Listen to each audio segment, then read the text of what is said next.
नाईलाजाने शौर्य आणि श्रुती लग्नाला तयार झाले. कौसल्याबाईंना त्यांचे सकाळचे शब्द आठवले. सकाळीच त्या श्रुतीला म्हणाल्या होत्या की हे तिचं शिक्षणाचं शेवटचं वर्ष आहे. त्यानंतर तिचेही तिच्या बहिणीसारखे लग्न उरकून टाकायचे. त्यांना स्वतःच्या बोलण्याचा आता राग येत होता. नाराज मनाने त्या श्रुतीची तयारी करू लागल्या. आता पुढे. जानकी देवी पुढे आल्या आणि चित्राने लग्नासाठी घेतलेला बेबी पिंक कलरचा लेहंगा आणि चोली, त्यावर मॅचिंग दुपट्टा आणि मॅचिंग ज्वेलरी त्यांनी कौसल्याबाईंकडे दिली. कौसल्याबाईंना काय बोलावे तेच समजत नव्हते. पण जानकी देवी हसतच त्यांना म्हणाल्या, आता ती आमचीही मुलगी आहे. कावेरीबाईही पुढे आल्या आणि म्हणाल्या, माझीसुद्धा बरं का. कौसल्याबाईंचे डोळे पाणावले. तिघीही मिळून श्रुतीला तयार करू लागल्या. श्रुती तर भांबवल्यासारखी ह्या तिघींकडे पाहत होती. तिघींनी मिळून श्रुतीला छान तयार केले. तिचे केस लहान होते म्हणून दुपट्टा व्यवस्थित पिनअप केला जेणेकरून तिचे केस दिसणार नाहीत. सगळी ज्वेलरी तिच्या अंगावर घातली. हातात मॅचिंग बांगड्या, त्यात मोत्याचे तोडे, कानात मॅचिंग झुमके, कपाळावर मांगटिका, पायात पैंजण. श्रुतीला खूप अवघडल्यासारखे होत होते. मॅडमना सवय नव्हती ना ह्या सगळ्याची. ती स्वतःलाच आरशात पाहत होती आणि आरशाला हात लावून बघत होती. नक्की तीच दिसते ना त्या आरशात. श्रुती खूपच सुंदर दिसत होती.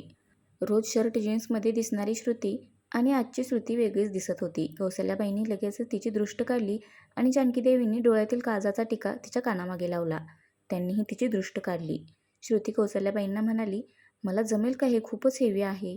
तर कावेरीबाई म्हणाल्या, का नाही जमणार आमच्या रावडी सुनेला. सगळं जमेल हो तुला, अजिबात घाबरू नकोस. तुझ्यासोबत 3 आया आहेत आत्ता. तशी श्रुती हलकीशी हसली. मग त्या तिघीजणी श्रुतीला घेऊन मांडवात आल्या. वसंतरावांना आपल्या लेकीचे हे रूप पाहून भरून आले. शौर्यही कमालीचा हँडसम दिसत होता. मांडवातल्या सगळ्या मुली त्यालाच पाहत होत्या आणि आपला चान्स गेला म्हणून स्वतःच्याच नशिबाला दोष देत होता. दोघेही एकमेकांना शोभून दिसत होते. श्रुती मांडवात आली. त्या दोघांसमोर अंतरपाट धरला गेला. मंगलाष्टका सुरू झाल्या. श्रुतीचा तर अजूनही हे आगळत चालले यावर विश्वास बसत नव्हता. तिची नजर राहून राहून शौर्यकडे जात होती. तिला असं झालं होतं, कुठून दुर्बुद्धी झाली आणि आज ती आईबाबांसोबत लग्नाला यायला तयार झाली. तिचे विचार चालूच होते. तोपर्यंत मंगलाष्टका झाल्या. दोघांमधला अंतरपाट दूर झाला. शौर्यने श्रुतीच्या गळ्यात वरमाला घातली आणि मग श्रुतीने त्याच्या गळ्यात वरमाला घातली. शौर्याच्या मित्रांनी फटाक्याची आतिषबाजी केली. आता दोघेही सप्तपदीसाठी उभे राहिले. खरं तर दोघांचंही मन ह्या सगळ्यात नव्हतं. दोघेही एखाद्या यंत्रासारखे समोर जे सांगत होते ते करत होते. दोघांनीही सप्तपदी पूर्ण केली, पण त्यांचा अक्षरशः अर्थ दोघांच्याही डोक्यात शिरला नव्हता. सप्तपदी पूर्ण झाल्यावर शौर्याने मंगळसूत्र पूजले. त्यात हळदी कुंकू भरले आणि ते मंगळसूत्र श्रुतीच्या गळ्यात घातले. त्यानंतर नाण्याने तिच्या भांग्यात सिंदूर भरले. श्रुतीला त्याचा स्पर्श होत होता. तिच्याही नकळत तिच्या मनात वेगळ्याच भावना येत होत्या. लग्न थोडं वेळेनंतर लागलं होतं, त्यामुळे पाहुणे एक ना अनेक प्रश्न अधिकरावांना आणि मिथिलेशरावांना विचारत होते. दोघेही काहीतरी कारण सांगून सगळ्यांना टाळत होते. श्रुतीला मांडवात पाहून चित्राच्या मैत्रिणी गोंधळल्या होत्या, पण जानकीदेवींनी त्यांना खरं सांगून शांत बसायला सांगितलं. आता शौर्याचे मित्र फोटो काढण्यासाठी मागे लागले होते. फोटो काढण्याचं ना शौर्याचं मन होतं ना श्रुतीचं. पण कावेरीबाईंनी दोघांचीही समजूत घातली. तेव्हा दोघेही तयार झाले. वेगवेगळ्या पोजेसमध्ये फोटोग्राफर त्या दोघांचे फोटो काढत होता. फोटो काढताना शौर्याचा तिच्या हातावर, कमरेवर होणारा स्पर्श तिच्या पोटात गोळा आणत होता. शौर्याची ही काही वेगळी अवस्था नव्हती. श्रुतीला तो ओळखत असला तरी ते एकमेकांना तसे अनोळखी होते. फॅमिली फोटोही काढून झाले. आता सगळे जेवायला बसले. शौर्याचे मित्र काही शौर्याचा पिच्छा सोडत नव्हते. ते सगळे त्या दोघांना एकमेकांना घास भरवायला सांगत होते. कसाबसा दोघांनी एकमेकांना घास भरवला. श्रुतीला तर जेवणच जात नव्हते. तिने जबरदस्ती थोडंसं जेवण केलं. आता पाठवणीची वेळ आली. कौसल्याबाईंना तर रडू आवरत नव्हते. वसंतराव मुक्यानेच रडत होते. श्रुती त्याच्या बाबाच्या गळ्यात पडून मुसमुसू लागली. आता मात्र वसंतरावांचा बाण फुटला. त्यांच्याही डोळ्यातून अश्रू गळू लागले. ते श्रुतीची समजूत घालू लागले. रडायचं नाही, तू माझा स्ट्रॉंग बच्चा आहेस ना. श्रुती मुसमुसतच मानेने होकार देत होती. कौसल्याबाईही तिला समजावून सांगत होत्या. सगळ्यांशी छान वागायचं, बोलायचं, पण त्यांनाही मुदका आवरत नव्हता. नाही म्हटलं तरी श्रुती त्यांचं शेंडफळ होतं आणि लाडाचीही होती. वसंतरावांनी श्रुतीचा हात शौर्याच्या हातात दिला आणि म्हणाले, लहान आहे अजून, सांभाळून घ्या. शौर्यालाही भरून आले. त्याने मानेनेच होकार दिला. अधिकराव आणि कावेरीबाईही पुढे आल्या. ते दोघेही वसंतराव आणि कौसल्याबाईंचे सांत्वन करू लागले. अधिकराव म्हणाले, मला मुलगी नाही. इथून पुढे श्रुती आम्हाला आमच्या मुलीसारखीच आहे. तुम्ही निश्चिंत राहा, काळजी करू नका आणि जेव्हा तुम्हाला तिला भेटावंसं वाटत असेल तेव्हा कधीही तुम्ही भेटायला येऊ शकता. श्रुती पुन्हा एकदा तिच्या बाबाच्या गळ्यात पडली. आता तिच्यासाठी सगळं जगच बदलणार होतं. जड मनाने श्रुती शौर्यसोबत गाडीत बसली. आता तिच्या आणि शौर्याच्या आयुष्याचा एक वेगळा प्रवास सुरू होणार होता. इकडे वसंतराव आणि कौसल्याबाई जड मनाने सगळ्यांचा निरोप घेऊन त्यांच्या घरी गेले. घरात पाय ठेवताच कौसल्याबाईंना भरून आले. त्या धावतच बेडरूममध्ये गेल्या आणि श्रुतीचा फोटो छातीशी धरून रडू लागल्या. वसंतराव बाहेरच सोफ्यावर हताशपणे बसले. वसंतरावांना पाहून त्यांच्या आई म्हणाल्या, "अरे वसंता, आलात तुम्ही? आणि ती कार्टी कुठे आहे? अरे माझ्या चष्म्याची काच निसटली आहे. माहिती आहे ना, त्या कार्टीशिवाय कोणी बसवून देत नाही. कुठे उधळली? त्या नाक्यावरच्या पोरांसोबत कार्टी मस्ती करत बसली असणार. तरी नेहमी तुला सांगते, त्या कार्टीला इतकी सूट देऊ नकोस. नवरा मिळताना मुश्किल होईल नाही तर." आई, वसंतरावांनी हाक मारली. तशा त्याही त्यांच्याकडे पाहू लागल्या. "आई, आपली श्रुती तिच्या सासरीच गेली आहे गं." "अरे काय बोलतोयस? समजेल असं बोल जरा." मग वसंतरावांनी श्रुतीचं लग्न कोणत्या परिस्थितीत झालं ते सांगितलं. वसंतरावांच्या आईंचे डोळे पाण्याने भरले. त्या कौसल्याबाईंना हाका मारू लागल्या. कौसल्याबाईही बाहेर आल्या आणि त्यांच्या सासूला विलगून रडू लागल्या. "आई बघा ना, माझी श्रुती, माझं कोकरू अजून किती लहान होतं. तिला कशाचीच समज नाही आहे अजून. कशी ती सासरी नांदेल?" कौसल्याबाईंचे अश्रू काही केल्या थांबायला तयार नव्हते. वसंतरावांची अवस्थाही काही वेगळी नव्हती. आज घरात धुडगूस घालायला त्यांचं लाडकं शेंडफळ नव्हतं. त्यांची श्रुती नव्हती. त्यांना श्रुती जन्मली तेव्हाचं सगळं आठवू लागलं. इतकुशी तर होती श्रुती जन्माला आली तेव्हा. तिचं रांगणं, धडपडत चालणं, पहिला शब्द तिने बाबा उच्चारला होता तेव्हा वसंतरावांना किती आनंद झाला होता. तिचे बोबडे बोल, तिची मस्ती, शाळेतून येणाऱ्या कंप्लेंट्स, सगळं काही आज त्यांना आठवत होतं. कौसल्याबाईंच्या आवाजाने ते भानावर आले. दोघेही भरल्या डोळ्यांनी एकमेकांकडे फक्त पाहत होते. इकडे श्रुती आणि शौर्याची गाडी संजीवनी बंगल्यात दाखल झाली. श्रुती गाडीतूनच बाहेरचा बंगलो पाहत होती. शौर्य उतरला तरी तिचं लक्ष नव्हतं. शेवटी वैतागून शौर्य तिला म्हणाला, "आज गाडीतच राहणार असतील तर सांग." श्रुतीने त्याच्याकडे पाहिलं आणि गुपचूप गाडीतून खाली उतरली. दोघंही एकत्र पुढे आले तर गुलाबाच्या पाकळ्यांच्या पायघड्या त्या दोघांसाठी घातल्या होत्या.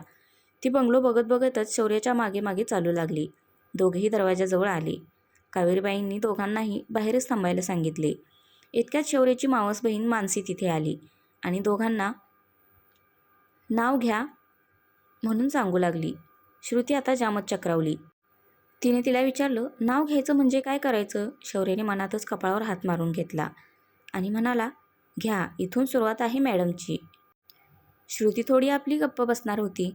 "सर, तुम्हाला येत असेल तर तुम्हीच घेऊन टाका ना, म्हणजे आपल्याला लवकर आत जाता येईल." शौर्याने तिच्याकडे रागात पाहिले. ती त्याला म्हणाली, "ओके ओके, म्हणजे तुम्हाला पण येत नाही तर?" "मला वाटलं काय काय वाटलं तुला?" अधिकराव म्हणाले, "दोघेही शांत व्हा. शौर्य, तू श्रुतीचं नाव घे आणि श्रुती तू शौर्याचं नाव घे, आणि तेही उखाण्यात." अजूनही श्रुती सगळ्यांच्याच तोंडाकडे पाहत होती. तशा कावेरीबाई तिला म्हणाल्या, "मी सांगतेस तसं घे." श्रुतीने हसून मान हलवली. कावेरीबाईंनी तिच्या कानात सांगितलं. तसे श्रुतीने नाव घेतलं. रुसलेल्या राधेला कृष्ण म्हणतो हास. शौर्यरावांचं नाव घेते, आज दिवस आहे खास. श्रुतीने नाव घेतल्यावर श्रुती शौर्याला म्हणाली, "सर, आता तुम्ही पण घ्या नाव." श्रुती, "बस इतकंच?" श्रुती म्हणाली. "मी घेतलं ना तसं मोठं नाव घ्या." शौर्य म्हणाला, "मला नाही जमणार. घेतलं ना बास." श्रुती पण त्याच्याकडे रागाने बघत म्हणाली, "मग मी पण नाही आत येणार. राहा उभे इथेच." शौर्याला आता खूपच राग येत होता. "ठीक आहे, तू राहा उभी इथेच, मी जातो आत." शेवटी वैतागून कावेरीबाईच म्हणाल्या, "बास, भांडू नका. श्रुती, तू माप ओलांडून आत ये." शौर्य तिला लगेच म्हणाला, "फुटबॉलला किक मारतात तशी किक नाही मारायचे, नाहीतर." कावेरीबाईंनी रागाने शौर्याकडे पाहिलं. त्या श्रुतीला म्हणाल्या, "श्रुती बाळा, उजव्या पायाने हळूच माप ओलांड आणि आत ये." श्रुतीने होकारार्थी मान हलवली आणि हळूच उजव्या पायाने माप ओलांडून आतमध्ये आली. कुंकवाच्या पाण्यात पाय ठेवून त्यांनी श्रुतीला घरात यायला सांगितले. श्रुती त्या सांगतील तसंच करत होती. आतमध्ये आल्यानंतर श्रुती सगळं घर निरखून बघू लागली. इतक्यात अक्कासाहेब आणि आप्पासाहेब बाहेर आले. आप्पासाहेब व्हीलचेअरवर बसून होते. त्यांच्या गुडघ्याचं ऑपरेशन झाल्यामुळे जास्त हालचाल करता येत नव्हती त्यांना. कावेरीबाईंनी श्रुतीला, शौर्याला त्या दोघांच्या पाया पडा म्हणून सांगितले. पण श्रुतीचे लक्षच नव्हते आणि शौर्याचे श्रुतीकडे लक्ष नव्हते. त्यामुळे शौर्य पाया पडण्यासाठी पटकन खाली वाकला. त्यामुळे श्रुतीच्या डोक्यावरचा दुपट्टा खेचला गेला आणि निसटला. आता सगळे श्रुतीकडे पाहत होते. दुपट्टा खेचल्यामुळे श्रुतीचे केस ओढले गेले. आधीच केस लहान होते, त्यात खेचले गेल्यामुळे श्रुती कळवळली. आप्पासाहेबांना हसू आले. ते एका हाताने दुसऱ्या हातावर टाळी मारत म्हणाले, "अरे गुंड्या, तू तर राणी मुखर्जी आणायला गेला होता ना? मग ही काजोल कुठे भेटली तुला?